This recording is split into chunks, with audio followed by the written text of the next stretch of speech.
Hallelujah. Hallelujah. জয় পিতার জয়, জয় পিতার জয়, জয় পুত্রের জয়, জয় পুত্রের জয়, জয় পবিত্র আত্মার জয়, জয় পবিত্র আত্মার জয়, জয় ত্রিব্যক্তির জয়, জয় ত্রিব্যক্তির জয়, জয় পরাৎপর ঈশ্বরের পুত্রের জয়। জয় পরমেশ্বরের পুত্রের জয়। Amen, hallelujah. আমেন। বিশ্বগীতা 15 অনেক ছোট কিন্তু খুব সুন্দর।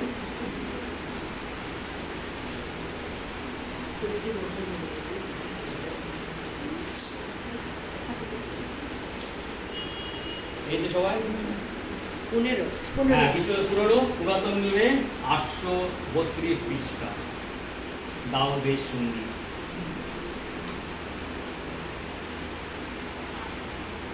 এই সবাই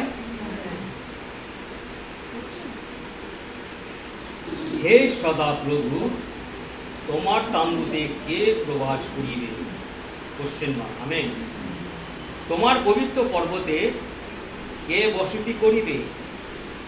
যে ব্যক্তি সিদ্ধি আচরণ ও ধর্মকর্ম করে এবং হৃদয় সত্য কহে। আমেন। আমেন। যে পরিবার জিহ্বাগ্রে আনে না, মিত্রের অপকার করে না, আপনার প্রতিবেশী দুর্নাম করে না, যাহার দৃষ্টিতে পারম তুচ্ছনীয় হয়, যে সদাপ্রভু ভয়কারীদেরকে মান্য করে, দিব্য করিলে ক্ষতি হইল অনাত্ম করে না, সুদের জন্য টাকা ধার দেয় না, নির্দোষের বিরুদ্ধে উৎকোচ লয় না, এই সকল কর্ম যে করে সে কখনোই বিচলিত হইবে না। আমেন। খুব গুরুত্বপূর্ণ, ভেরি ইম্পর্টেন্ট। বিশ্বগীতা 15 ছোট, কিন্তু এখানে তুলে ধরেছি আমাদের বক্তার দাউদ তার পবিত্র আত্মার দ্বারা, তিনি আত্মার দ্বারা অভিষিক্ত হয়েছিলেন। তাই আজকে অষ্টম দিনে ঈশ্বরকে মহানামে ধন্যবাদ করি যে দাউদ তার গীতসঙ্গীতের মাধ্যমে তিনি ঈশ্বরকে তুলে ধরেছেন। আমেন। ঈশ্বরকে তুলে ধরেছেন কিসে? সেই স্বর্গের বিষয়। আমেন। তিনি আগে থেকেই সেই স্বর্গের বিষয় তিনি আমাদের আগাম করিয়ে দিলেন। সেই স্বর্গ, সেই পর্বত, সিয়ন পর্বত আমরা জানি কি বলছে, সেই শতাব্দী তোমার তাম্বুতে কে প্রবেশ করিবে? তোমার পর্বত, তোমার মন্দিরে কে প্রবেশ করিবে এবং তোমার পবিত্র পর্বতে কে বসে থাকবে? পবিত্র পর্বত মানে সেই স্বর্গ। আমেন। বুদ্ধস্থান, যেখানে অনন্ত জীবন। হালেলুয়া। সেইখানে সেই বিশ্রাম স্থানে কে প্রবেশ করিবে? হ্যাঁ প্রিয় বিশ্বাসীরা, প্রত্যেকটি আত্মা যেন সেইভাবে পতিত হয়। পবিত্র আত্মার মাধ্যমে যিশু যে পবিত্র আত্মা আমাদের মধ্যে দান করেছে, সেই পবিত্র আত্মা যেন সকলের অন্তরে বাস করে। আমেন। যেন আমরা পবিত্রভাবে জীবনযাপন করি এবং নিজেকে নত করি, নম্র চিত্ত জীবনযাপন করি এবং অনেক অনেক যেন প্রার্থনা করতে পারি ঈশ্বরের মন্দিরে। আমেন। ঈশ্বরের মন্দিরে যখন আমরা অনবরত প্রার্থনা করব, সে প্রার্থনা স্বর্গে গিয়ে পৌঁছায়। হালেলুয়া। আর আমরা কি করব? আমরা প্রস্তুত হব। এই জগতে আমরা বেশি দিন নাই, আমরা প্রবাসী, কিন্তু আমাদের নিবাসে যেতে হবে। হালেলুয়া। তাই বলে সে বাক্য বলে কি, প্রবাসী থাকো কি নিবাসী থাকো, যেন আমরা যেন তাই করি। হালেলুয়া। বিশ্বাসীরা, ঈশ্বর শুধু বাক্যে জিনিসটা মনে করতে, যে ব্যক্তি সিদ্ধি আচরণ ধর্মকর্ম করে এবং হৃদয় সত্য কহে। আমেন। হৃদয় সত্য, আর আমাদের প্রভু যিশু সত্য স্বরূপ ঈশ্বর। হালেলুয়া।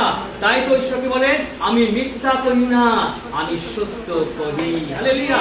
আর তিনি সত্যভাবে সমস্ত কিছু বলেছে বলে আজকে সত্য এই পৃথিবীতে ফুটে উঠেছে। হালেলুয়া। সৃষ্টি থেকে আরম্ভ করে শেষ পর্যন্ত আমরা প্রকাশিত বাক্য, আদি পুস্তক থেকে নিয়ে সেই প্রকাশিত বাক্য মধ্যে সেই সত্য তিনি প্রকাশ করলেন। তিনি সৃষ্টি করলেন এবং প্রভু যিশু জগতে আসলেন এবং তিনি চলে গেলেন। মারানাথা, তিনি আবার আসছেন। সেই সত্য যেন প্রথম আগমন, তার নাম প্রচার হয়েছিল এবং তিনি আসছেন, তিনি এসে গেছে, এখন আবার গেছেন, তার নাম প্রচার হচ্ছে। মারানাথা। আমেন। প্রভু যিশু আসছে, দ্বিতীয় আগমন। যেন আমরা প্রস্তুতি নিই। কিভাবে? সত্যে যে সিদ্ধি আচরণ করে, ধার্মিকতা ভাবে জীবন যাপন করে। প্রিয় বিশ্বাসীরা, আজকে আমাদের সমস্ত কিছু দিকেছে। আর যে পরিবার জিহ্বাগ্রে আনে না, মিত্রের অপকার করে না। হালেলুয়া। আমরা যেন এখানে প্রার্থনা করছি, আবার বাইরে গিয়ে যেন একের অপরে যেন বিচার না করি, সমালোচনা না করি। হ্যাঁ প্রিয় বিশ্বাসীরা, এইটা কিন্তু খুব আমাদের মন্দ আমাদের মধ্যে প্রবেশ করে, প্রত্যেক মানুষের মধ্যে, আমার মধ্যে। হ্যাঁ প্রিয় বিশ্বাসীরা, প্রত্যেকজন এরকম আছে না যে আমরা যে একে একে কি করে আমরা হয়তো আমি হয়তো আমার মৌসুমীর সাথে কথা বললাম, ঠিক আছে, এবং অনিতাদির সাথে কথা বললাম, এবার চলে গেল, এবার মৌসুমী চলে গেল, এবার আমি অনিতের সাথে মৌসুমীর নাম বদনাম করছি, এরকম হয়। আবার সেখানে দুজন হয়তো থাকলো, এবার যখন অনিতাদি চলে গেল, আমরা কি করলাম, তখন মোমবাতির সাথে সেই অনিতাদির নামে বদনাম বা পরচর্চা পরনিন্দা, এই স্বভাবগুলো আমাদের ত্যাগ করতে হবে। আমেন। এই স্বভাব আমাদের বন্ধ পথে নিয়ে যায়, আমাদের ঈশ্বর থেকে দূরে সরে নিয়ে যায়, আর আত্মায় ক্রন্দন করে। হালেলুয়া। আত্মা আমাদের মধ্যে ঈশ্বর আত্মা ক্রন্দন করে। প্রভু যিশু যে আত্মা, পবিত্র আত্মা আমাদের মধ্যে ঢেলে দিয়েছে, সেই প্রভু যিশু ক্রন্দন করে কি আমাদের জন্য, যেভাবে সেই দিন লাজার মরে গিয়েছিল আর প্রভু যিশু ক্রন্দন করেছিল। হালেলুয়া। ক্রন্দন করেছিল, তিনি প্রত্যেকটি প্রাণীর জন্য তিনি দুঃখার্ত। হালেলুয়া। তিনি আমাদের যেন একটা আত্মা যেন নষ্ট না হয়ে যায়, যেন সকল আত্মা যেন তার হয় স্বর্গের রাজ্যের জন্য। প্রিয় বিশ্বাসীরা, এই বাক্য খুব গুরুত্বপূর্ণ। স্বর্গের রাজ্যের জন্য আমরা যেন কিভাবে সেই স্বর্গের রাজ্যে স্বর্গের রাজ্যে আমরা প্রবেশ করব। প্রিয় বিশ্বাসী, খুব সুন্দর। আর কি বলছে, যাহার দৃষ্টিতে পামর ও তুচ্ছনীয় হয়, সে সদাবু ভয় করিতে মান্য করে, দিব্য করিলে ক্ষতি হইল, অনাথা করে না। হ্যাঁ প্রিয় বিশ্বাসীরা, আমরা যেন কারো বিরুদ্ধে যেন কোনোরকম যেন দ্বিধা বা কোনোরকম দ্বন্দ্ব যেন আমাদের না থাকে। আমরা যেমন ঈশ্বরের প্রেম, প্রভু যিশু প্রেম বলেছে না, সে প্রেম স্বরূপ ঈশ্বর। আমাদের প্রভু যিশু প্রেম স্বরূপ ঈশ্বর। তিনি এমন প্রেম করে গেছেন যে আর তার সাথে কারো তুলনা করা যায় না। আমেন। সমস্ত কিছু কি হয়, মূল্যহীন হয়ে যায় তার প্রেমের সামনে। জগতে যত প্রেম থাকুক না কেন, প্রভু যিশুর প্রেমের সামনে সমস্ত কিছু মূল্যহীন হয়ে যায়, কিচ্ছু থাকে না, সার হয়ে যায়। আর তিনি তার এত বড় অমূল্য দান, সেই প্রেম তিনি আমাদের মধ্যে ফিরিয়ে দিয়েছেন। ঈশ্বরকে অনেক ধন্যবাদ করি। আমরা যেন কারো ক্ষতি হইলে যেন না করি। অনেকে ক্ষতি হয়, আমরা আনন্দ করি।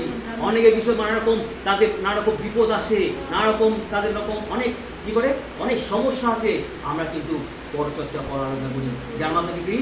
এবং সেখানে ঝগড়া হয়, প্রিয় বিশ্বাসীরা, যেখানে ঝগড়া হয় আমরা কিন্তু আমাদের মধ্যে সব থেকে মন্দ কাজ করে আমরা কান পেতে শুনি। হালেলুয়া।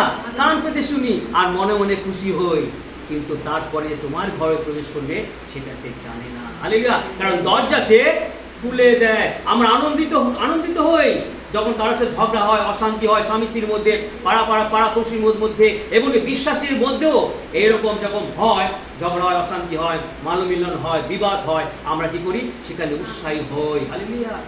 কিন্তু প্রভু যিশু আমাদের শিক্ষা কি দিয়েছে, তোমরা প্রার্থনা করো। আমেন। তোমরা প্রার্থনা করো। তখন কি করবে, তুমি প্রার্থনা করবে যাতে সেই পরিবার, সেই পাড়া, সেই নগর, সেই দেশ যেন শান্তি ফিরে আসে। আমেন। শান্তি ফিরে আসবে, তখনই তুমি ঈশ্বরের রাজ্যে প্রবেশ করতে পারবে। হালেলুয়া। ঈশ্বরের রাজ্যে এত সোজা নয়, নিজেকে সেইভাবে করতে হবে। ঈশ্বর চলে যখন তুমি স্বপন করবে, ঈশ্বর সেই বুদ্ধি, সেই জ্ঞান, সেই অনুগ্রহ, সেই দয়া তোমার উপর পেলেন। আজকে তিনি আমাদের দিয়েছেন পবিত্র আত্মার নমঃ, সেই পবিত্র আত্মার ফল সকলের মধ্যে দিয়েছে, কেউ না কিছু পেয়েছে। তাই যেন আমরা যেন এইসব সুযোগে যেন অসৎ ব্যবহার না করি। যেন একের অপরকে জন্য প্রার্থনা করি, একের পরিবারে কি করে শান্তি ফিরিয়ে নিয়ে আসবে, তাদের মধ্যে প্রেম, ভালোবাসা, আনন্দ, শান্তি কীভাবে সেখানে থাকবে, সেই জন্য আমরা প্রার্থনা করি। কারো যদি অসুস্থ হয়ে যায়, নানা রকম রোগ সমস্যার মধ্যে পড়ে এবং নানা রকম মৃত্যুর মুখের মধ্যে রয়েছে, তাদের জন্য আমরা প্রার্থনা করি, সে প্রিয়জন হোক আর না হোক। হালেলুয়া। আমার প্রভু যিশু সেই ক্রুশ থেকে সকলকে ক্ষমা করে গেছে। যারা ক্রুশবিদ্ধ করেছিল এবং যারা ধার্মিক করেছিল, যারা পাপীর মধ্যে ছিল, যারা অমান্য করেছে, তাদের সকলকে এবং সর্বজাতিকে তিনি ক্ষমা করেছে। সেই ক্ষমা তিনি আমরা কেন পারবো না? আমরা নিশ্চয়ই পারবো। হালেলুয়া। কারণ আমরা প্রভু যিশুকে বিশ্বাস করিয়াছি। ঈশ্বরকে মনে ধন্যবাদই সুন্দর বাক্যের জন্য। সুদের জন্য টাকা ধার দেয় না, নির্দোষের বিরুদ্ধে উৎকর্ষ নয় না, ঘুষ, অনেকে ঘুষ নেয়। কিছু আমরা দেখেছি অনেকে করে যে কারো যখন বিপদ আপদ আসে, নানা রকম সমস্যা আসে, সংকট আসে, নানা রকম হসপিটাল রোগীর মধ্যে হয়ে গেছে, কিন্তু যখন তার টাকা প্রয়োজন কি করে সেই সময় কি করে, তুমি আমাকে এত টাকা দেবে, শোধ দেবে, আমি দেবো। অনেকে বলে সুযোগের সৎ ব্যবহার, এগুলো সুযোগের সৎ ব্যবহার নয়, অসৎ ব্যবহার। হালেলুয়া। কারণ মানুষ একটা বিপদের মধ্যে রয়েছে, তুমি তাকে আরো বিপদের মধ্যে ঠেলে দিচ্ছ। তার তো সেই মানে শারীরিক যাচ্ছে, অসুস্থ বিদ্যমান চিন্তা, তার ধন সম্পদ চলে যাচ্ছে, আবার তার মধ্যে কি করে তাকে ঋণী করাচ্ছ। আমেন। প্রিয় বিশ্বাসীরা, আমরা যেখানে করি সেখানে সাহায্যে হাত বাড়িয়ে দিই। হ্যাঁ প্রিয় বিশ্বাসীরা, আমরা যেন একের উপরে সাহায্যে হাত বাড়িয়ে দিই। আর কি বলছে, এই সকল কর্ম যে করে সেই কখনই বিচলিত হইবে না। প্রিয় বিশ্বাসীরা, স্বর্গের রাজ্য, স্বর্গ রাজ্য প্রজাদের জন্য নির্ণয়, আমি প্রজাদের করেন প্রয়োজন সকলের জন্য প্রভু যিশু তিনি প্রস্তুত করছেন। আমরা অনেক দৃষ্টান্ত কথা শুনেছি, সামাঘাস, বীজ বপন, তাই না, বীজের বলছি, তারপরে হারানো পুত্র, হারানো স্মৃতি, তাই না, এইসব আমরা অনেক মানে দৃষ্টান্ত রূপ কথা আমরা শুনেছি। প্রভু যিশু দৃষ্টান্ত রূপে তিনি বলে জলে টানা মাছ কিভাবে সে নিয়ে আসে, সেগুলো প্রভু যিশু বলছেন দৃষ্টান্ত স্বরূপভাবে তিনি বলেছেন। কিন্তু আজকে প্রভু যিশুর বাক্য যেখানে দাউদ উল্লেখ করেছে, প্রভু যিশু সরাসরি তিনি মুখ খুলে সকলকে বললেন। কি বললেন আমরা দেখব, মথি 5 অধ্যায়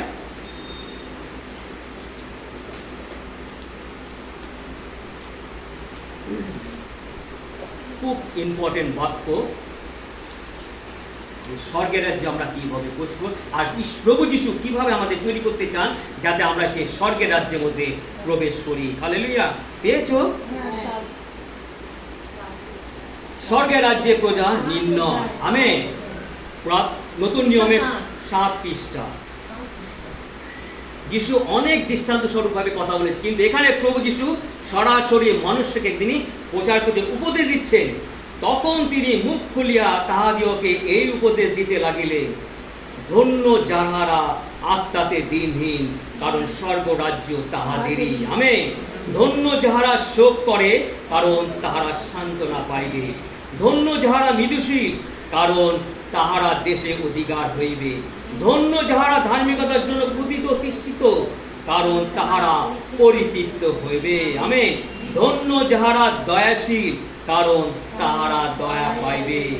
ধন্য যাহারা নির্মন্তকরণ, কারণ তাহারা ঈশ্বরের দর্শন পাইবে। ধন্য যাহারা মিলন করিয়ে দেয়, কারণ তাহারা ঈশ্বরের পুত্র বলিয়া আখ্যাত হইবে।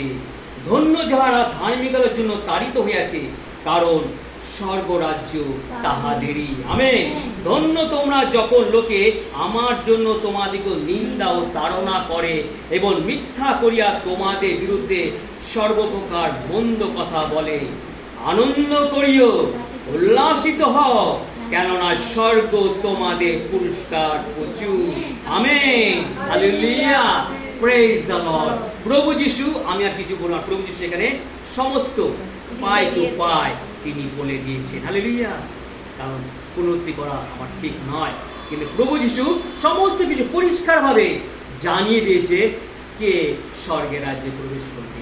আর তাই জন্য এইগুলো যেগুলো, যেই দীর্ঘতত্ত্বগুলো আমাদের প্রভু যিশু আমাদের বলেছেন, দিয়েছে, সেটা যেন আমরা অক্ষরে অক্ষরে পালন করি। হালেলুয়া। অক্ষরে অক্ষরে তার আজ্ঞা সকল পালন করি। তাই প্রভু যিশু বাক্য হিসেবে বলেছে যে সবাই যে হে প্রভু হে প্রভু বলে যে তারা সকলেই যে স্বর্গের রাজ্যে প্রবেশ করবে, এমনকি তা নয়, কিন্তু তোমরা আমার আজ্ঞা সকল পালন করো। আজ্ঞা, এই যে প্রভু যিশুর আজ্ঞা, তার বাক্য তিনি আমাদের মধ্যে দিলেন যেন আমরা অক্ষরে অক্ষরে পালন করি। এই সমস্ত যদি আমাদের মধ্যে থাকে, এই গুণগুলো যেন সমস্ত আমাদের মধ্যে থাকে, তাহলে আমরা নিঃসন্দেহভাবে স্বর্গের রাজ্যে প্রবেশ করতে পারবো। প্রিয় বিশ্বাসীরা, তাই আমরা প্রভু যিশুকে মহান আমি ধন্যবাদ দিই যে তিনি স্বয়ং এসে তিনি আমাদের সাথে, সকলের সাথে তিনি আমাদের মুখ খুলে তিনি আমাদের বললেন। মুখ খুলে কোথাও বললেন? তার বাক্য দ্বারা আমাদের হৃদয়ে প্রবেশ করলো। আমেন। সেই বাক্য আমাদের হৃদয়ে যখন প্রবেশ করেছে, আমরা তো অনেকটাই তো আমরা প্রভু হয়ে গেছি। প্রিয় বিশ্বাসী, তাই না? আমরা অনেকটা হয়ে গেছি, আর কিছুটা বাকি আছে, সেটাও সম্পূর্ণ হয়ে যাবে। কারণ আমরা প্রভু যিশুকে চিনেছি, জেনেছি, চেকেছি, দেখেছি, তার আস্বাদন করিয়াছি। আমেন। তার স্বাদ আমরা বুঝতে পেরেছি। তাই সেই আত্মা আমাদের মধ্যে এখনো কাজ করছে। তাই তো সুন্দর পবিত্র আত্মার সহযোগিতা। এই পবিত্র আত্মার সহযোগিতা যেখানে যেখানে হয় সেখানে ঈশ্বরের সেই আশীর্বাদ, সেই অনুগ্রহ, সেই দয়া তারা পায়। আর তাই যে পবিত্র আত্মার শক্তি এত যে আমাদের আত্মায় দিন দিন বৃদ্ধি মান করে। হালেলুয়া, একদিন বৃদ্ধি করে। তাই তো আমরা আজকে নিজেদের অনেকটা শুধরাতে পেরেছি।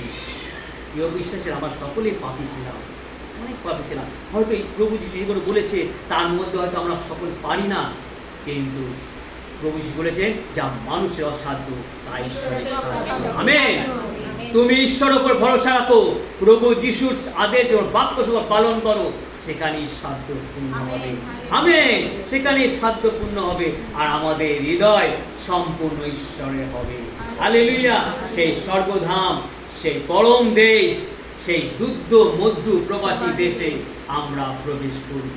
অলরেডি আমরা পড়ে গেছি, কারণ স্বর্গে অনুভব আমরা কখন করি? যখন পবিত্র আত্মার মধ্যে, নবনার মধ্যে, সহযোগিতার মধ্যে আমরা সব একসাথে মিলিত হই। আমরা কে কিরকম, কি বৃত্তান্ত, কার মধ্যে কি আছে না আছে আমরা দেখি না, কারো বিচার করি না, কারণ একমাত্র ঈশ্বর জানে, প্রভু যিশু জানে। হালেলুয়া। আর সেই আশীর্বাদ তিনি আমাদের মধ্যে ফেলে দেন, আর তখন করি আমরা স্বর্গের মধ্যে প্রবেশ করি। ঈশ্বরে আপন বাক্যে আশীর্বাদ করুন। আমেন।